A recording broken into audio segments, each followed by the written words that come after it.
Hello, everyone. Thank you so much for joining our event today. Before we get started, I'm gonna pass it off to Pau from Babia Colectivo to share some logistics around our Spanish interpretation and language justice today. Hola a todos, voy a compartir estas instrucciones de cómo usar la función de interpretación por Zoom en español y después en inglés. Por favor, inicie la sesión por Zoom para acceder a la interpretación. Hi everyone, I'm going to share these instructions on how to use the Zoom interpretation feature in Spanish and then in English. Please log on to this event via Zoom in order to access the interpretation.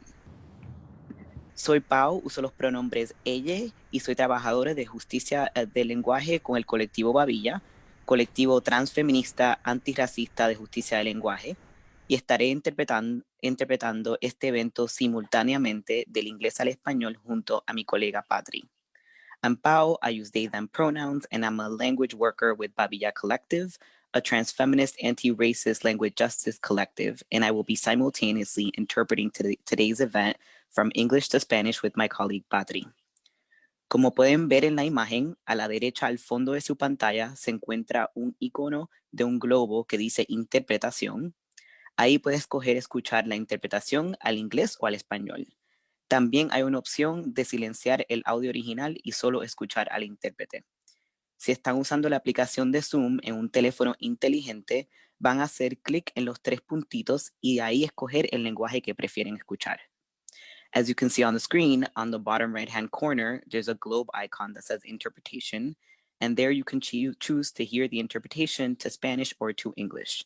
You also have the option to silence the original audio and only hear the interpreter. If you're using a smartphone, click on the three dots and choose a language you prefer to listen to.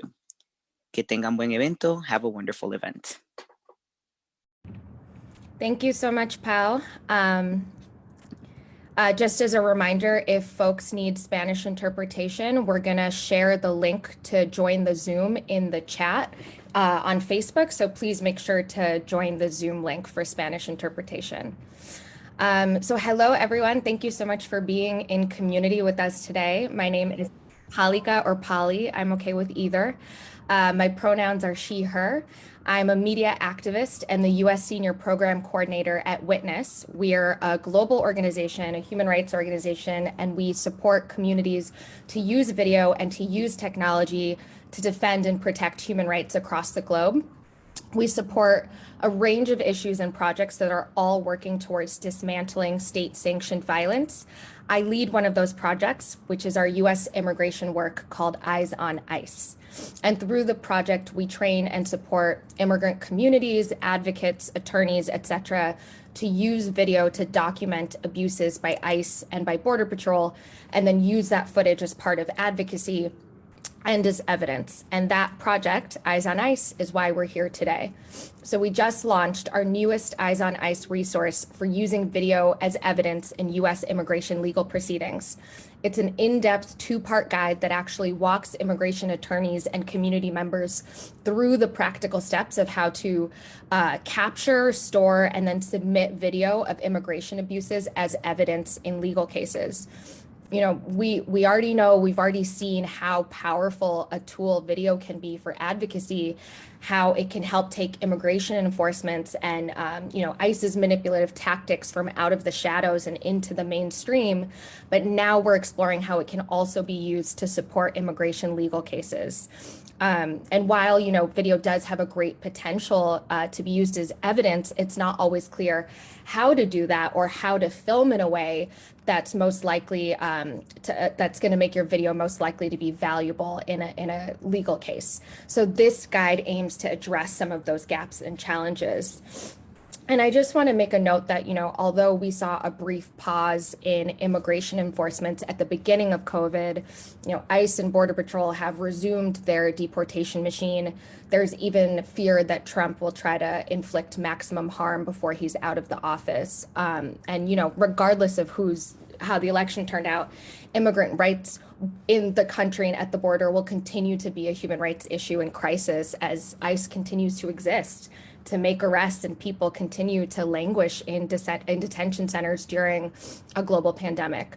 So documenting immigration enforcement and being able to use that footage to fight for immigrant rights in legal proceedings is still and continues to be extremely pressing.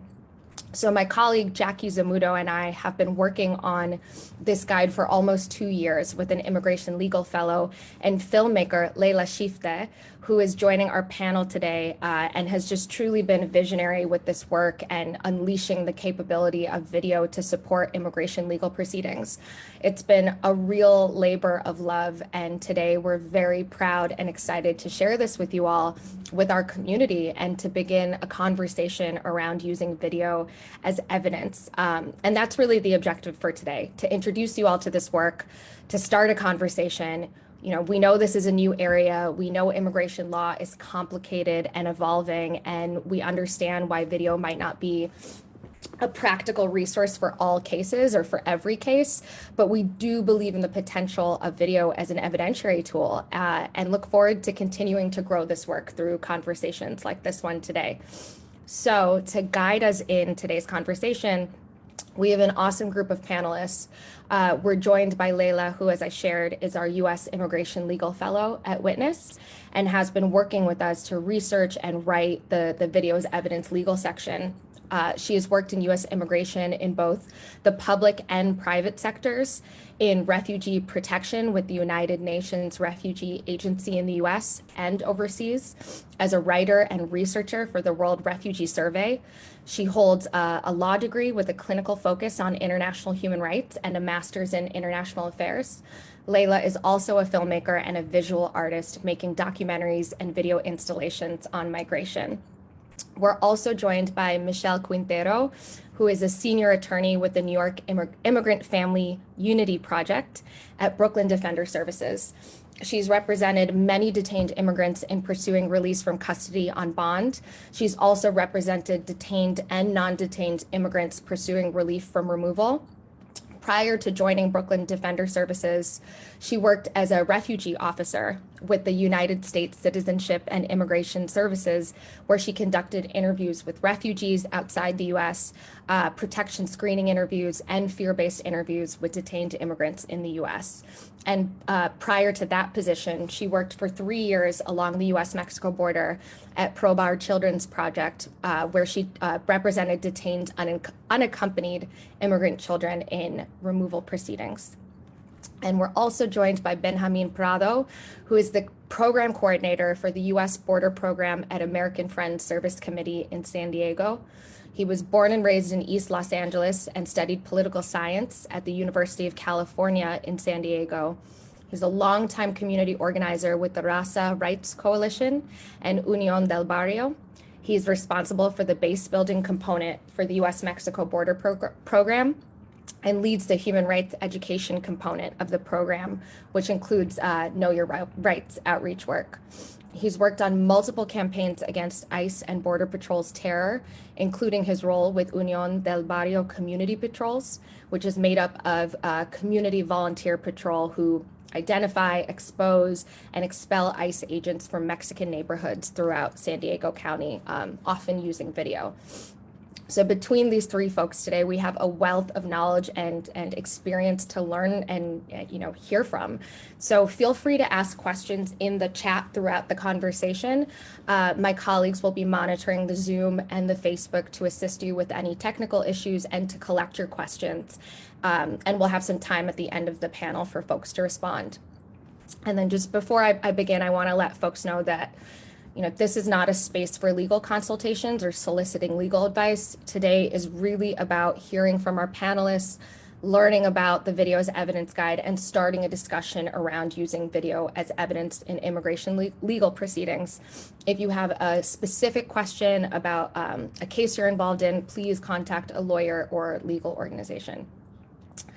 Thank you. So I just in that intro shared a little bit about why we wrote this guide, but I'd love to hear more from Leila, who is really the person who spent the most time, researching and digging in. So Leila, why did we write this guide? Who did we write this guide for? And through your work, what is the potential you see for using video in immigration proceedings? Thanks so much, Polly, for the intro. Really happy to be here, and it's really exciting to have this exchange with you guys today. Adapting the video's evidence guide that was first written by brilliant Kelly Matheson from Witness was not easy to adapt to the immigration context, just because of how kind of confusing things can be, or murky immigration practice might be. But there are many reasons why we did do that. Among them are the widespread availability of camera-enabled cell phones that are in people's hands, in their pockets, outside, on the streets, at home, in the workplace, available to capture incidents as they're unfolding. And also other types of cameras being documenting our daily lives, whether we're talking about your corner store surveillance camera, dash cams on the car, law enforcement body cams, traffic cam video. Leila, you actually paused out for a little while after you Okay. talked about traffic cam videos, so maybe if you want to go back to there. Okay, thanks. Yeah, basically the point that video is everywhere, video is everywhere, let's use it. And secondly, like Polly touched on earlier, there's growing public frustration over immigration enforcement practices that can be abusive by agencies like Immigration and Customs Enforcement, or known as ICE, and the law enforcement agencies that work with them. These actions, say, for example, like entering into the homes of non-citizens without having valid consent or a judicial warrant, can result in people's lives being entirely uprooted and families being torn apart. Having video of those kinds of violations of people's rights can be a very powerful way to reinforce their accounts of how events unfolded. And another reason we wrote the guide, and Polly, you touched on that, is the lack of clear guidelines in US immigration court on how to introduce court-ready video to defend against deportations. When we take a look at the immigration court practice manual, we don't really find anything about the submission of video evidence in immigration court. And as far as we can tell, we haven't really seen any other types of practice tips or journal articles about this topic. Also, the fact that the federal rules of evidence that apply in other legal contexts in the US are not binding in removal proceedings and serve more as guidance rather than strict rules, can make it tricky to understand like whether video evidence is admissible or not, like whether the weight, like how much weight will be granted. So that's another one of the reasons why we wrote the guide. I think your next question was, who's the guide for? It's really for two main audiences, and those are immigration attorneys and the investigators they work with, and community members. So that can encompass immigration advocates, allies, people who live in communities that experience a lot of immigration enforcement. And the intention of the guide is really that these two groups can use the guide as part of a strategy to protect the rights of non-citizens who might find themselves in deportation or removal proceedings. Though the guide is, and we'll see later on, broken down into part 1 that's legal and part 2 that's filming focused, we tried to make the language used as accessible as possible so both groups can understand, so that it can be read by everyone, basically, both parts.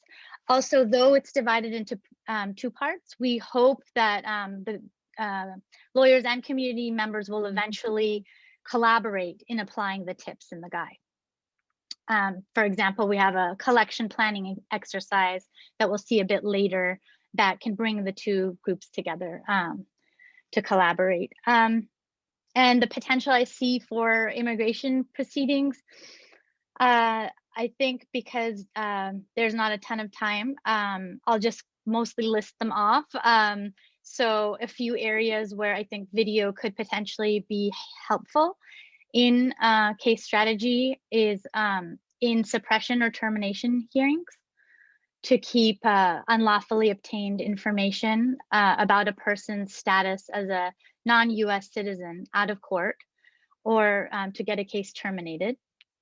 In an asylum hearing, as corroborative evidence of an asylum seeker's testimony, or to fill in some country conditions from the country the person fled from, as well as other types of fear-based applications for relief, and credible and reasonable fear interviews.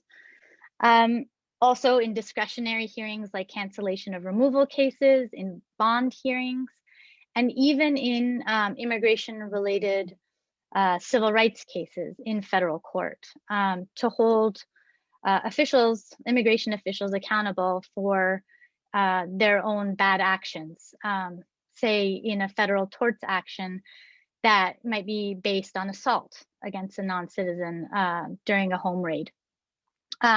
This was a really quick list. So if you want to have a look, you can look at page 22 of the guide for more examples.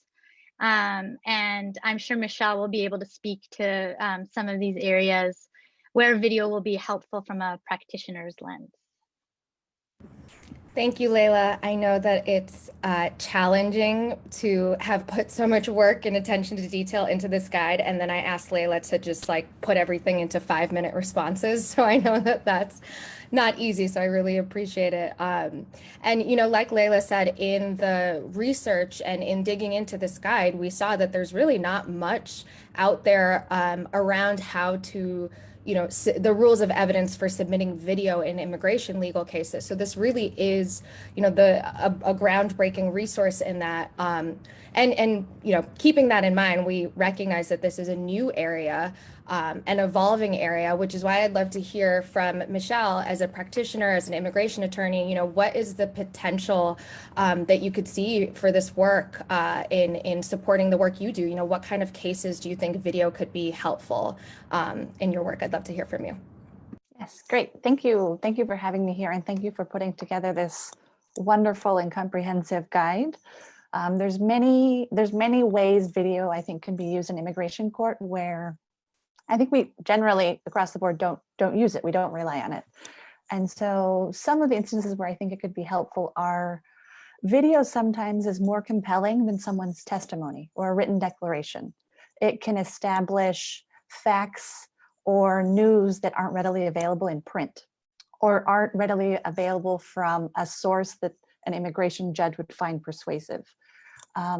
One of the other things, as preparing for this, one of the things I think that video could be really helpful is to kind of break down this like numbness that immigration judges have in terms of how they view country conditions reports. I feel like often it's just like, yes, extrajudicial killing, murder, etc. Okay, next. And I think if there were a situation where we could present video evidence, it might break that barrier. Because immigration judges hear so many cases, I think video in certain instances could be really helpful. And so I've thought through some specific examples where I would have liked to use video evidence and where I plan to. So a current client that I have right now is from Honduras, and I am searching for video evidence to corroborate his involvement in political and religious meetings where he's expressing opposition to the current government. And then there's a lot of overlap between his religious group and the political component. And him testifying in court, if he testifies credibly, that's fine, but really documenting and making that real, right, to the immigration judge, that individuals in his home country know about this. And awareness of political opinion or of religion is often key in demonstrating eligibility for some sort of protection in the United States. And I also hope to use that video to demonstrate government officials are also aware of his opinion and would persecute him for that reason. And so I think video evidence could be key in his case. And a second example where I didn't have video evidence, but I think video evidence could have resulted in perhaps a more quicker outcome, is for a suppression and termination case. This particular client lives in New York, and his house was raided by immigration officials without consent and without a warrant. His minor child opened the door, and multiple armed officers pushed their way through the door. Subsequently, he was arrested. He asserted his right to remain silent without having an attorney present. ICE officers retaliated against him. They threw him up against a vehicle, and they threatened him. There were multiple things that happened. So fast forward to immigration proceedings. We filed a motion to suppress and terminate based on ICE's egregious and unlawful entry to his home. At the suppression hearing, my client testified, and we also had his daughter testify. ICE did not provide any witnesses. The only thing they had in court was an I-213, which is essentially like ICE immigration's equivalent of like a police report. And so their sole basis for articulating what happened during that arrest was in this like 3-page document. And what they asserted in that document was totally different from what we asserted.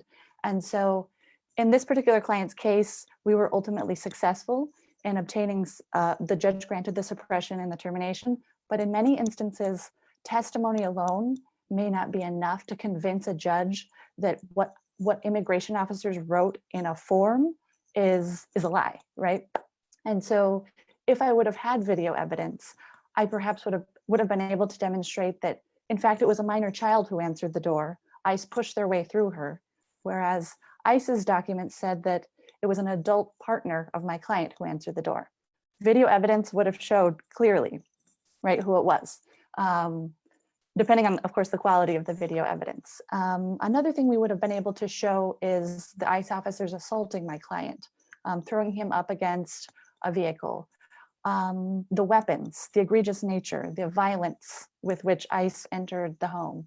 And if we would have had audio, right, because not all the video evidence you submit has an audio component, but if we would have had an audio component, we would have been able to show that immigration officers lied and identified that they were police, when in fact they were not. We would have been able to perhaps hear my client assert his right to remain silent and ICE's retaliation against him.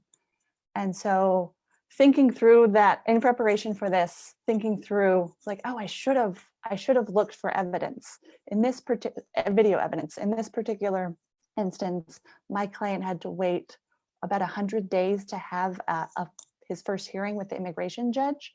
And so obtaining video evidence may have been tricky in that situation, but honestly, it wasn't necessarily on my radar. But now preparing for this and seeing this video guide, I feel like I'm going to be much more attuned to that type of video evidence.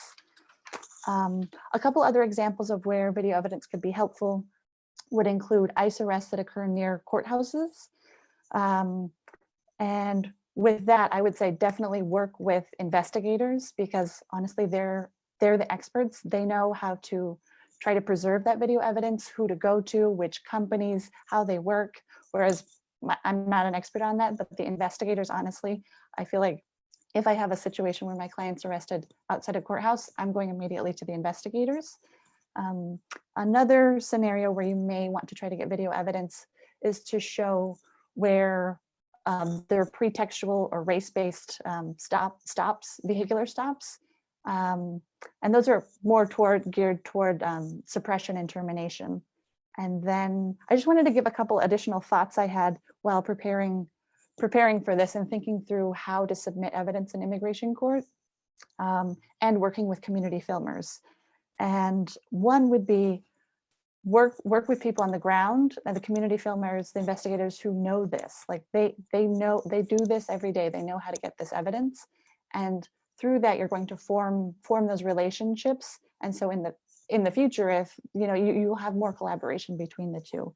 And in terms of submitting evidence, and I believe the guide talks about this, prepare to submit the video evidence in multiple forms and presume that it's going to be rejected. And so judge says no to this form. Okay, well, I have this alternate form. No, that's not going to work. I have this other form.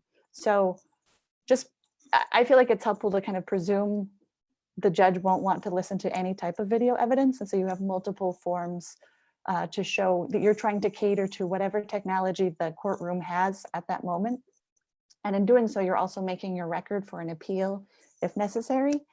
And in regard to authentication and reliability of the video, I honestly would just say, do the best that you can and submit it, right? Because sometimes you're not going to be able to show all of the specific details, and that might be okay. So I think, yeah, though that's all I had to say. Thank you so much, Michelle. I just really appreciate the thoughtful reflections and insights, and it's just so great to hear how, video would be valuable for your work and really reinforces, why we created this guide as a way to corroborate witness in client testimony, to preserve truth, to expose those details, like you said, of ICE showing up as police, things like that. And, something that really resonated with me that you said at the beginning about how judges are sometimes grow numb to cases, and hearing about like country conditions for asylum seekers and refugees. In one of our projects at Witness in our US program, we support public defenders to use video and storytelling for their clients who are seeking clemency and parole.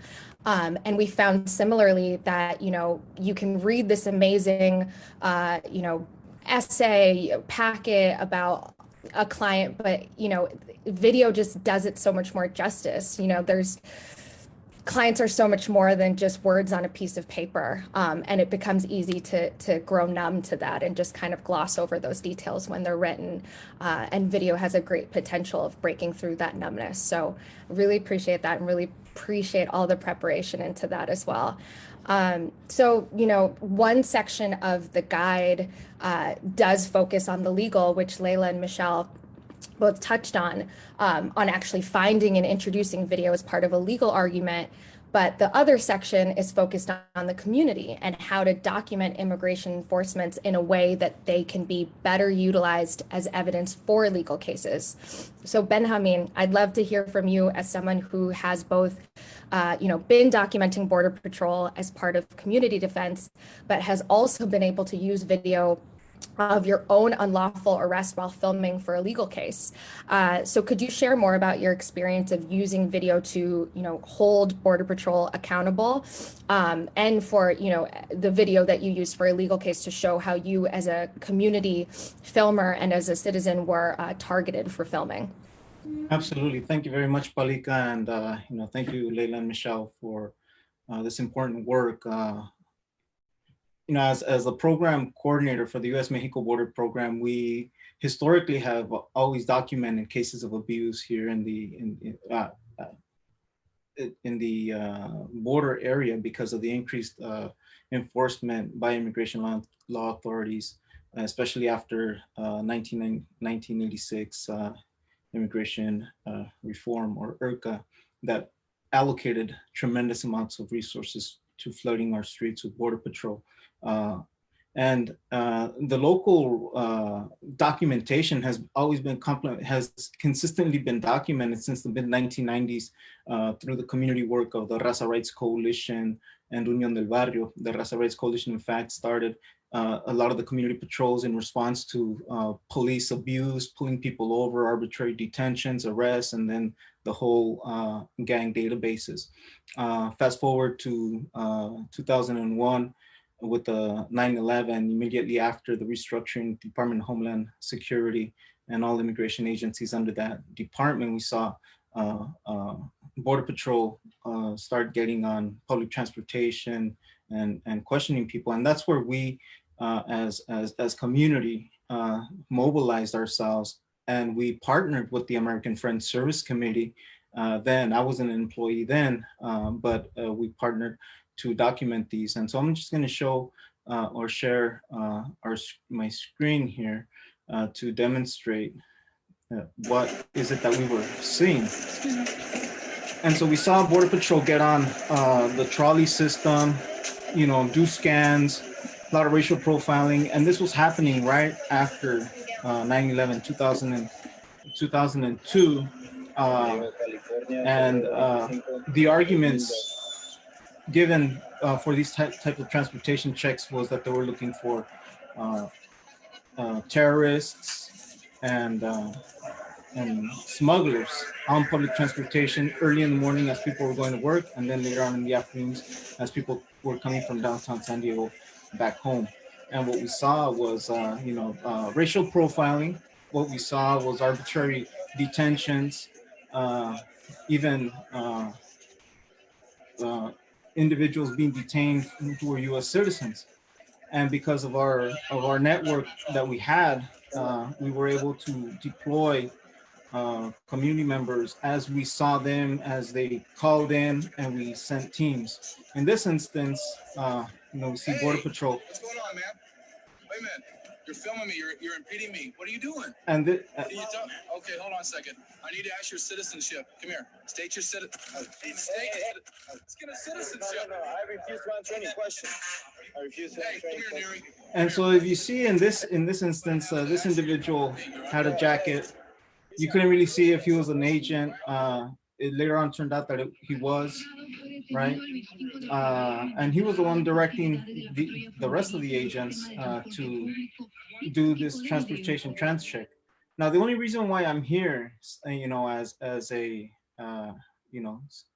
speaking with you and sharing this, is because we were organized. That it's not enough to know your rights, because I didn't answer any of their questions, right? And the only reason why, I wasn't prosecuted for 25 to life because they said that I assaulted the agent was precisely because, number one, we were organized. Number two, we had other witnesses around us videotaping. Number three, I was a U.S. citizen. And number four, because we had the video to actually show and demonstrate that, I was not attacking him. And in fact, the video shows that I was, in fact, going backwards. But, many people don't have that, and don't have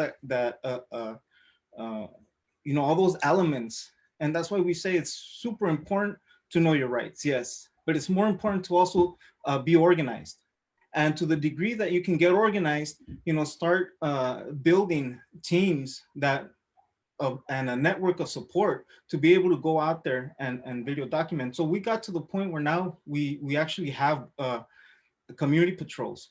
And one of the, if I may, just real quick, one of the community patrols that we were able to do just recently, just last week, was actually, seeing Border Patrol and ICE pulling people over, and we were able to inform the community what their rights are and to prevent an actual detention in this case, right?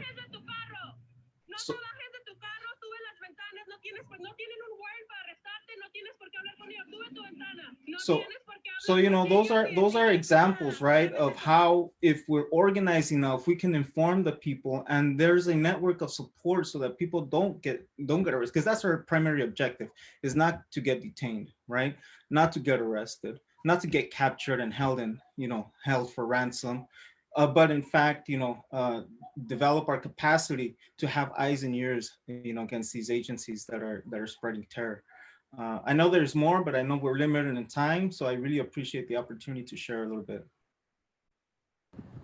Thank you so much, Benjamín. I am just, in such awe of the way that your community has been able to use video as one tool of your community defense and as an organizing tool. And it's amazing to see it in action, defending the rights of people in your community. And we'll definitely hear from you more in a little bit about some of the work that you've been doing. But I wanted to hear from Leila. Benjamín just shared about his personal experience with using video, as an organizing tool to help expose and hold Border Patrol accountable. Leila, I know that through creating this guide, you had to really scour and research to find the very few examples of how video has been used effectively to defend immigrant rights in immigration legal proceedings. So can you share a little bit about what you found, how video has been used in the past to defend immigrant rights in immigration legal proceedings? Sure, yeah, I'd be happy to. And I think both what the panelists have said and shown, it just brings home the point of how powerful video can be to just it's a really visceral experience to watch a video like we just did right now. But yes, in the immigration court context, we've talked about we just have not seen video used all that much, not anywhere as much as we see in criminal and civil hearings in the US. I'm sure a lot of us watching the news have seen cases where video has been used in like civil rights litigation to expose police misconduct. But it just hasn't caught up in immigration court yet. And the majority of the immigration lawyers that I talked to, they've never heard of immigration court, like somebody introducing video evidence.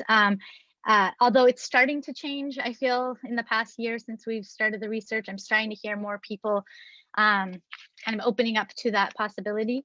But with that said, we did find some examples, 3 examples, and I spoke with all 3 attorneys in those cases, and I think it's really, I'm really glad that we have some concrete examples to be able to share, just because it has happened, and I know it can feel like there's always like I don't know how it's going to be received, obstacle after obstacle, and questioning whether you can do it. But we have the concrete examples to be able to look back on.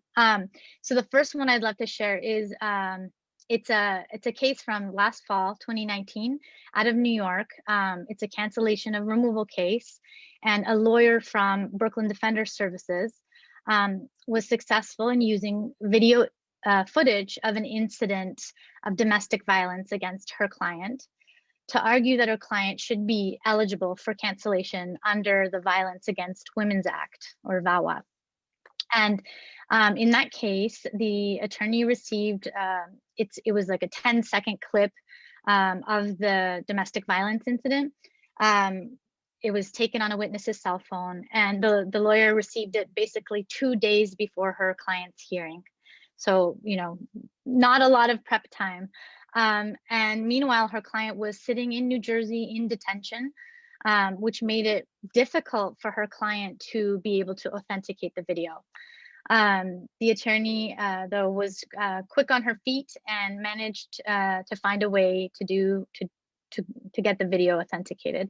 And her client was successful in their case. I think that case is interesting for a few reasons. And one is that though the attorney received the footage very last minute, she came to court, like, going back to what Michelle was saying, prepared with a video on multiple formats, basically, so she had it available on a DVD and came to court and was probably surprised maybe when the judge said that, no, we don't have the capability to play that DVD on our court computers.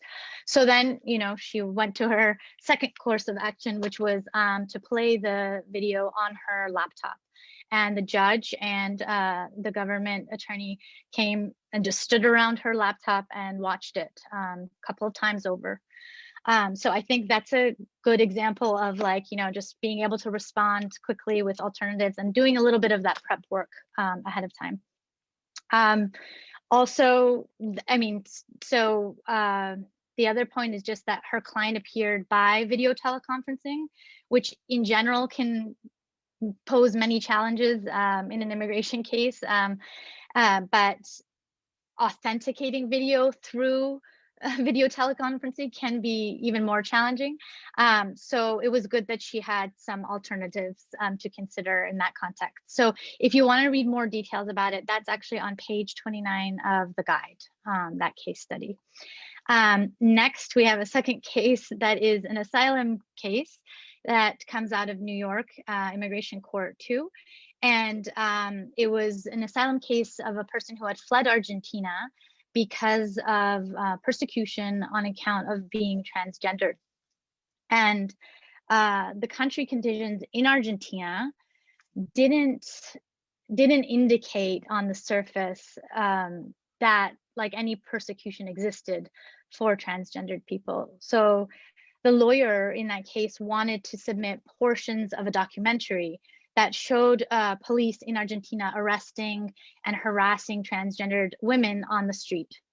The lawyer was successful and in getting the video admitted, and the case was successful. The individual won their asylum case. So another, positive example. I think also this is an interesting case for some really practical reasons, because the lawyer was actually able to get the court to wheel in equipment on which to screen the video. This was, a few years ago, but I think there's like helpful information about like how she went about doing that. It required some back and forth, but she was able to. Also, there's some practical information around how the documentary was translated and then transcribed, and parts of it of that transcription included in her motion to present video evidence. And that case is on page 31 of the guide, if you want to have more details.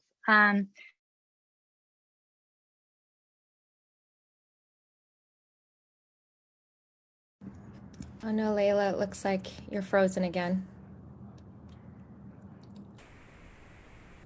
I'll give her a moment to see if she can come back. Okay, is that? You were frozen, but now you're back. Okay, great. Okay, I think I finished the second case, right? Okay. You all Yeah. got that? Okay, yeah. Okay, great. And the third case that I just wanted to share is a great case out of Los Angeles. And it's some of the folks that are on this call might have already heard about it. It's the case of Juan Hernandez. And this case, basically, if you want to picture it, there was internal and external video surveillance camera filming at a car repair shop in the morning, like on the morning where this incident happened. And 6 ICE agents kind of stormed into the garage wearing police vests, and they had semi-automatic weapons. They came in with a warrant to arrest the shop owner. But while they were there, they also arrested several other people, including Juan Hernandez. And the video from the external surveillance camera shows from start to finish when the agents enter, and how they're looking around and they find the shop owner, and then eventually they ask Juan. They approach Juan, but they don't really ask him any questions before proceeding to handcuff him and arrest him. And the lawyers in that case were from the ACLU of Southern California, and their co-counsel. They were seeking termination in Juan's case on the grounds that ICE had no probable cause or reasonable suspicion to arrest Juan. They also said that the situation didn't give rise to any finding that Juan was a flight risk, and the police didn't identify themselves as ICE until much later. So I think the really interesting, relevant part here is just that the legal team chose they selected time codes from the video surveillance footage to support each of those arguments that I just went through. So when they were arguing that there was no probable cause, they said that between the time code of 2 minutes and 2 minutes 10 seconds, they quoted that in their motion, that there was no probable cause, and they described that the officer just walked up to Juan and started to handcuff him without any questions, referring to the time code. So the case is excellent, and I think the evidence was overwhelming. The evidence of violations of rights was overwhelming, and so the trial attorneys in that case decided to voluntarily dismiss the charges against Juan, and so no hearing was necessary in the end. And at the end of it, Juan was able to be reunited with his family. So those are the 3 cases, and I know those are the 3 we wanted to share with you today. They're limited still, but I do believe that these kinds of questions are going to be decided by the immigration courts more frequently in the coming months, years. And the one more thing I thought I just mentioned before passing it over to you, Polly, is just that we intentionally included a bunch of filings and motions based on these 3 cases at the end of our legal section in the guide, to give others an opportunity to just see how video was referenced in each of these cases in the motions, and how time codes were referenced, etc. Thank you, Leila. I think you can hear from how Leila describes those cases, the way that we really made sure to weave in practical information in the guide, so that you're not just reading about a case or reading about the theory, but really understanding how video was found, how it was captured, how it was submitted, and how it was actually used. So that was really the ethos of the guide, to be practical. And that last case that Leila mentioned with Juan Hernandez was actually the inspiration for this guide, where we were, we heard about this case, we worked on it, and we were able to, start exploring the potential for using video as evidence. So we shared a link to that case study, and in addition, it's also in the guide.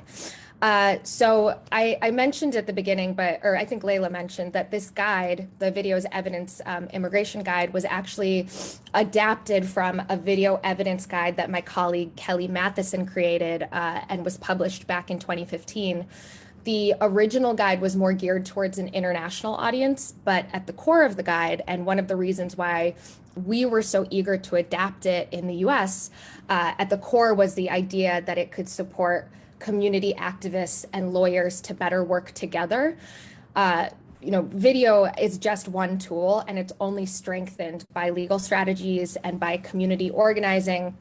We see that through all of our panelists today, the way that they use video as part of advocacy or as part of legal strategy. And we really see and have seen how powerful it can be when all of these folks come together. So Michelle, you touched on this a little bit, but I'd love to hear more from you about how you think, working with clients, working with community filmers might reinforce your work and strengthen relationships that you have with the community. Yes, thank you for this question. One of the things I think is evident in the video with Juan Hernandez is how atrocious ICE's conduct is. And so, I mean, there's limited video evidence of some of the things and the tactics that they employ. And so I believe that one possible outcome is to increase public awareness and just further expose what ICE is, for what exactly ICE is, and hopefully, in my opinion, eventually end ICE, abolish it altogether. And I think the collaboration between community members, filmers, another way that if those relationships don't already exist, this type of video and this guide can create those relationships or can further strengthen them, in that community members see something that happens, they are in contact with a rapid defense network, a rapid response network.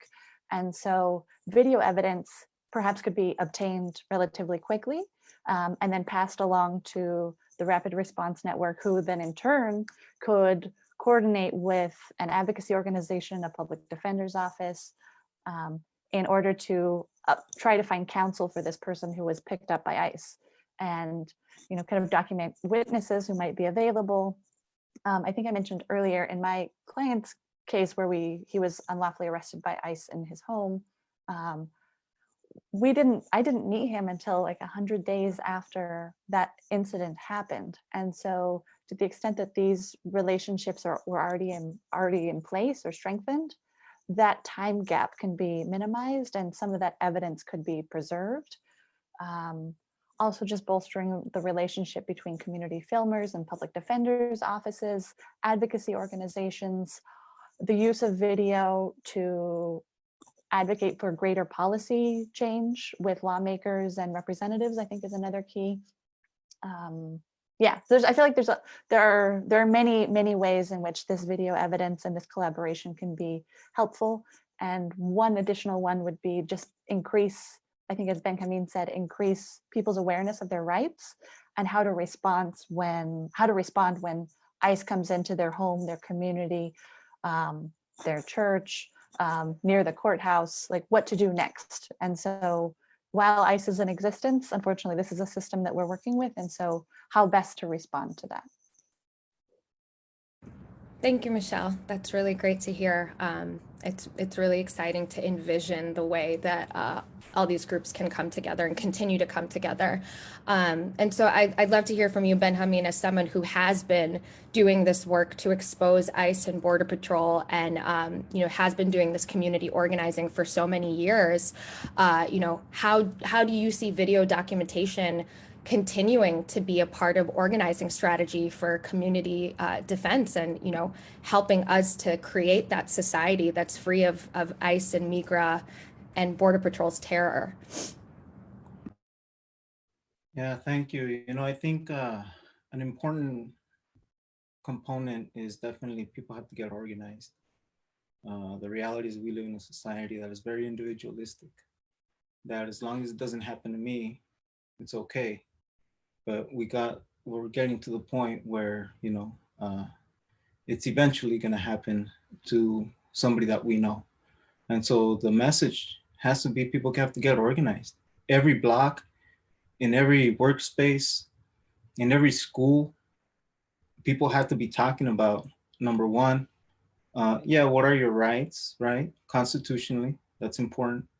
But also, and as we've seen, and I'm sure you've seen those cases, ICE, Border Patrol have no regard for the Constitution, frankly. They see it as, unless we exercise it as people, right? As people that live within the political borders of this country, it really doesn't mean anything unless we exercise them, unless we hold ourselves to say, no, we're not going to say anything. And the changing tactics that we see even from ICE, right? They come into the neighborhoods in unmarked vehicles. As part of our community outreach, we even provide a guide, how to identify ICE, right? They're vehicles that do not belong in the community. So having an awareness of your own surroundings, of your own community, which vehicles belong in the community, which ones, what kind of vehicles do they drive? Ford, Chevy, GMCs. They utilize vehicles that are North American made. They don't have license plates many times, or, they have dealership plates. They have very heavy dark tinted windows. There's always somebody inside, and they usually operate in pairs, right? So this is just like an example of how we get out into the community, have an awareness, but then also organize ourselves, because we know that there's a class war happening, and it's directed towards working people. AFSC, we documented a case of the grocery store that was raided by Homeland Security investigations.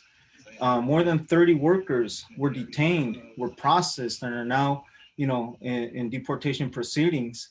And, we're talking about bakers, shelf stock workers. We're talking about,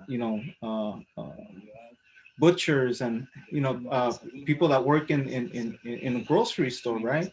And so the level of heightened warfare against working people indicates to us that obviously, with I-9 audits going on, that people in the workspace have to build organization in their workplace and build solidarity, something that this country, rarely even talks about. The concept of solidarity. I mean, just even wearing a mask is a problem with people. No sense of solidarity, and we have to, as communities that feel the brunt of all this hostility, we have a responsibility to organize ourselves and defend our class interest as working people, and really change, and we also really hold, both Democrats and Republicans to account, because both of them are responsible and complicit in building a whole political economy around the detention, the persecution, around, privatized detention centers, holding people, for all kinds of money. I mean, we call it ransom, right? Well, I mean, I don't want to say AFSC, I'm gonna, put a little asterisk there and say, I call it ransom. You hold somebody in detention. What is their crime? It's an administrative issue. It's not a criminal issue. And now, they have to, sacrifice tremendous amounts of resources that, usually that really they don't have. And, people's displaced from their, not only from their livelihood, because now they lose a job, now they're in detention, and now possibly even family separation. So this is macro criminality happening in terms of immigration policy here in this country. Thank you, Benjamín. Benjamín really just brought home the importance for not just directly impacted people, but for allies as well to know their rights and to understand what's happening. We're going to share a link in the chat to a series called We Have Rights, which are short animated videos that walk you through, what you should do if ICE shows up at your door, what you should do if ICE arrests a loved one, etc. So definitely check those out. They're also available in multiple languages. So before we get to a couple questions from the audience, I'm going to pass it back to Leila to actually walk us through the guide so we can, have a little tour and see what it looks like. Great, Polly. I'm going to just share my screen here.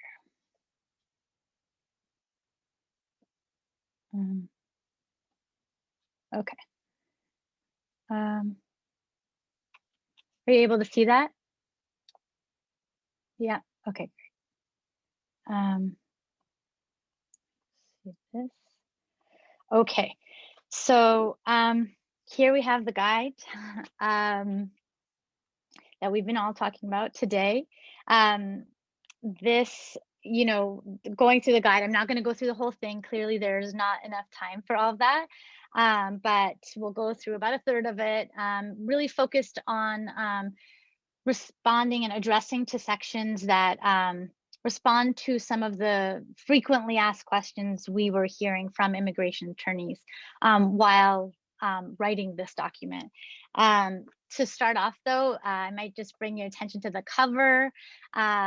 This is illustrated by the talented Gregory Busereth. And we really wanted to go with a lot of color and use a lot of illustrations in the guide to try to make it just as accessible as possible and to not feel like too much like dry text. So there's a lot of also beautiful stills from the We Have Rights series that Polly just mentioned. You'll see them sprinkled in throughout. This is our table of contents. You can see here, up here, it's part 1 of the guide, which is focused on the legal section. And you can see all of these subtopics below. Here we have part 2, which is the filming section and the different portions there. Another image from illustration from Gregory. This is the intro to the legal section here. And one area that can potentially raise a lot of questions is kind of around whether, what the federal rules of evidence say and whether they apply in immigration court.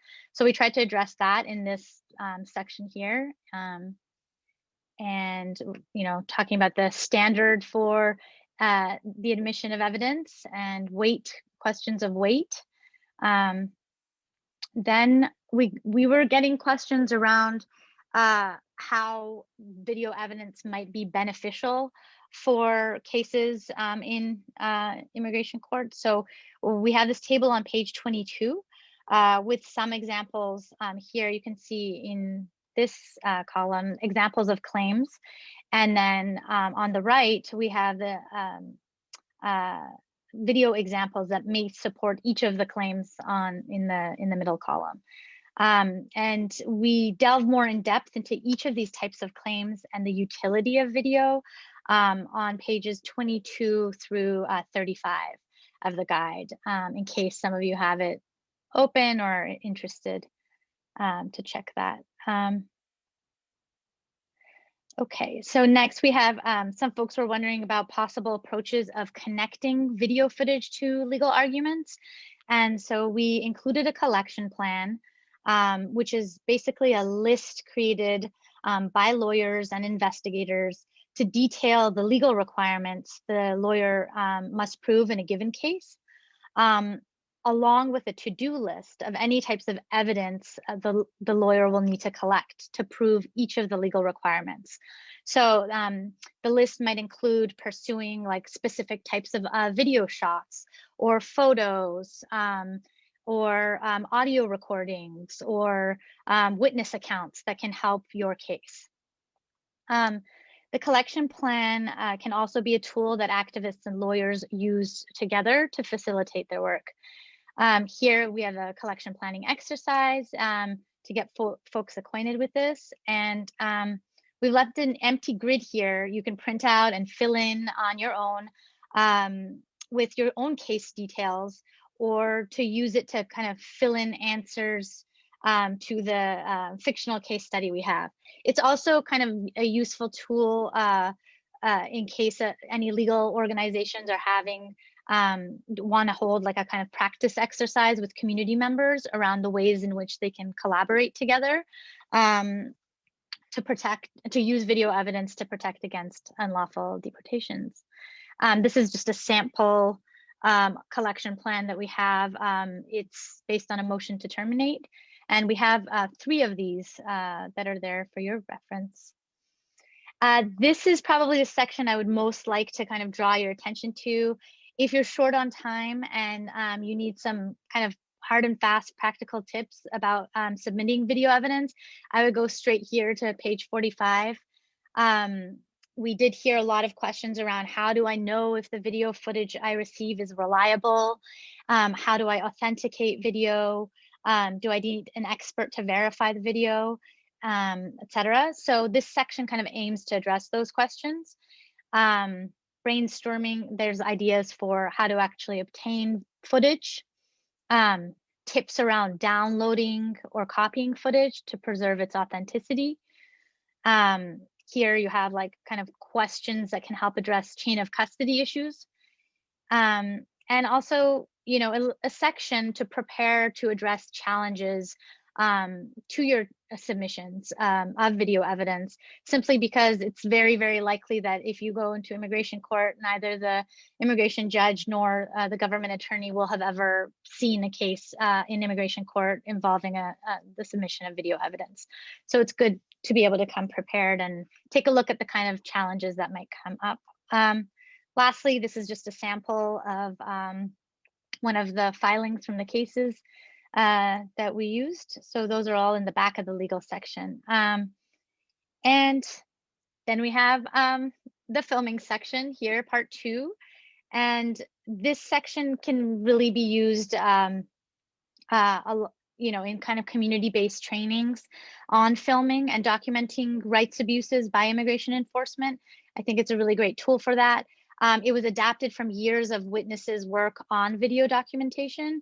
So it's not really new information, but so we'll kind of zip through it, but feel free to have a look. I think there's a lot of helpful information in there on how to film safely and effectively, the kind of do's and don'ts of filming safely and effectively, and what sorts of details to capture, the kind of who, what, where, when of an enforcement situation, and you know, what do I look for? You know, like badges or IDs, and you know, details like that, and best practices for filming, storing your footage, and sharing your footage.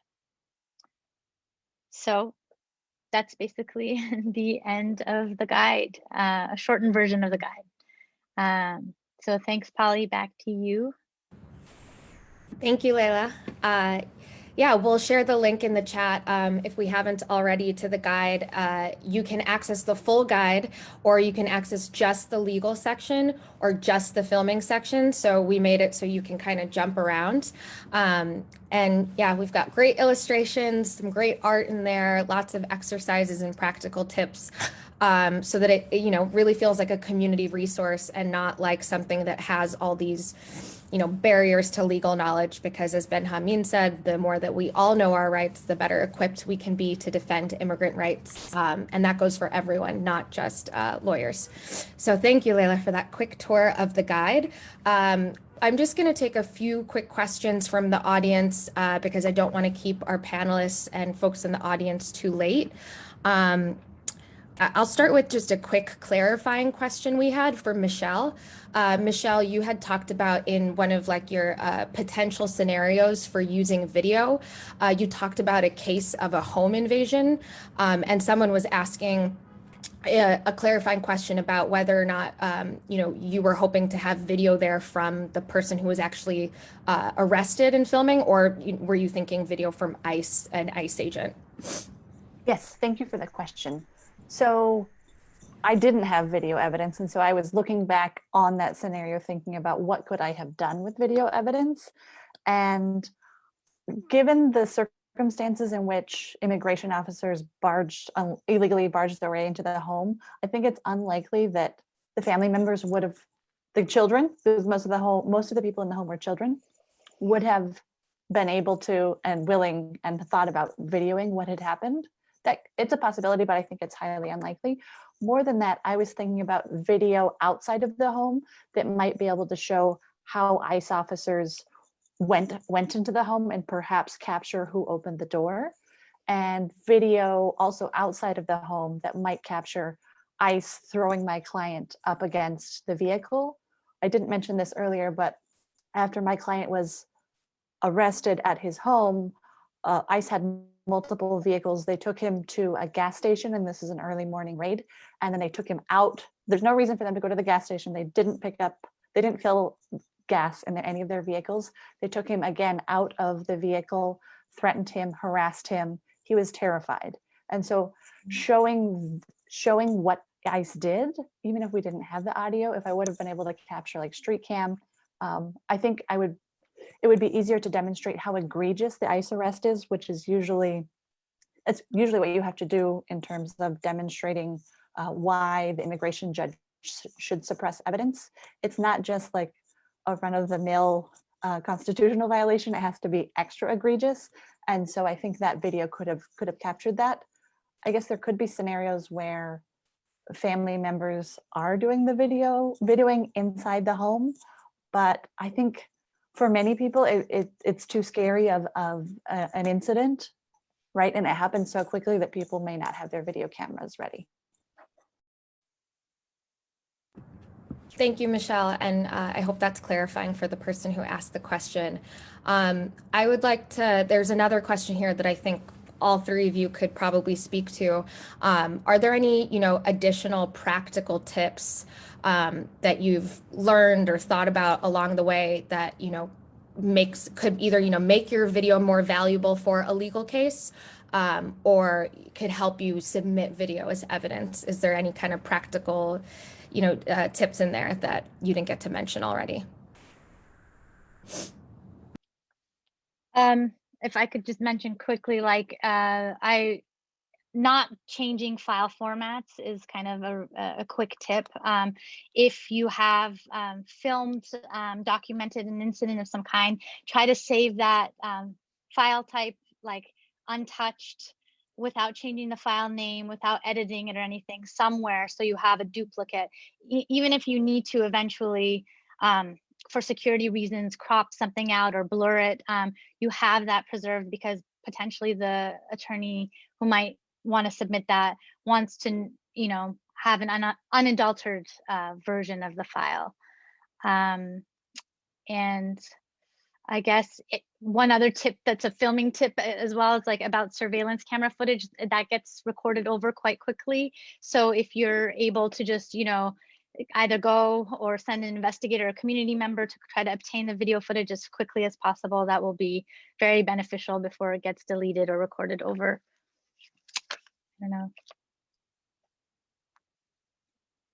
Anybody, Michelle or anybody? Yeah. There's one other thing that I was thinking of mentioning, and this came to my mind through speaking with one of the investigators at my office. If I have a future client who was arrested, perhaps going to some other court, like a state court, or has a state court case, state court judges are much more familiar and accustomed with issuing subpoenas. And sometimes in gathering video evidence, depending on who holds that evidence, whether it's a private company or whether it's the city or the state, you may need a subpoena. And while that's something you can try to seek in immigration court, I personally have not done it, but I would foresee the judge not wanting to grant a subpoena, or it would be too slow. And so if the person has an underlying, some other type of case that's not immigration, perhaps you could work with the public defender's office, or if they have another type of case, work with that attorney and their investigators to see if you can get a subpoena through the state court, and then obtain, or at least like protect that video evidence from being lost. Yeah, my only tip would be that people, I mean, before it used to be really difficult to kind of have video equipment handy, but now, because of technology, I mean, our telephone, has enough of that technology to be able to video record. So, I think, what is important is know your technology, right? Know how to use it, know how to turn it on really quick in case you see it, and want to prevent, lend solidarity to somebody and, is being harassed. I think that's important. And also, make a copy, save it somewhere. I think as Leila already summed it up, right? Have an unadulterated version, not only, whether it be on your phone, somewhere else as well, to make sure that there's other areas, because we've seen, people try to get into people's phones and, erase. In fact, that's what happened here in one of the cases with Anastasia Hernandez Rojas. Customs and Border Protection saw somebody videotaping ICE and Border Patrol abusing and beating and torturing Anastasia Hernandez Rojas here at the border. And they went up to the people and started literally deleting those files.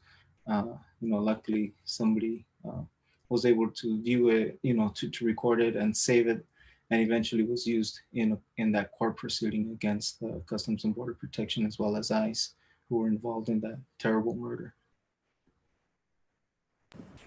Thank you all for those useful tips. And, we have more tips in the guide around, how you can help preserve your video in case it's confiscated or broken or anything like that. And I think that advice to know your technology and to get comfortable with it, just like how we would tell folks to practice saying your rights and knowing what your rights are is really good advice. So, it's 15 after the hour. I think we actually should probably wrap up. But just really appreciate you all, appreciate the panelists, appreciate folks who, attended and for those thoughtful and present questions. If you have questions around the guide or want to learn more, we're going to drop the link to our Witness US newsletter where you can subscribe for more information. We're always pushing out new releases and information about panels and events there. You can also email the email that we're going to share in the chat. Because we'd love to hear from folks about if there are attorneys on this chat or community filmers on this chat who have used video as evidence in cases. We'd love to hear about it. We'd love to learn more. We really see this resource as evolving, and as we iterate it and grow and learn our knowledge and expand our knowledge, it's helpful to have more case studies to learn from.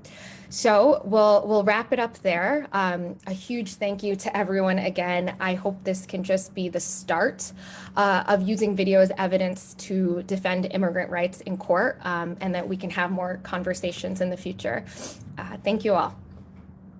Thank you. Be well, everybody. Thank you. Bye. Thank you.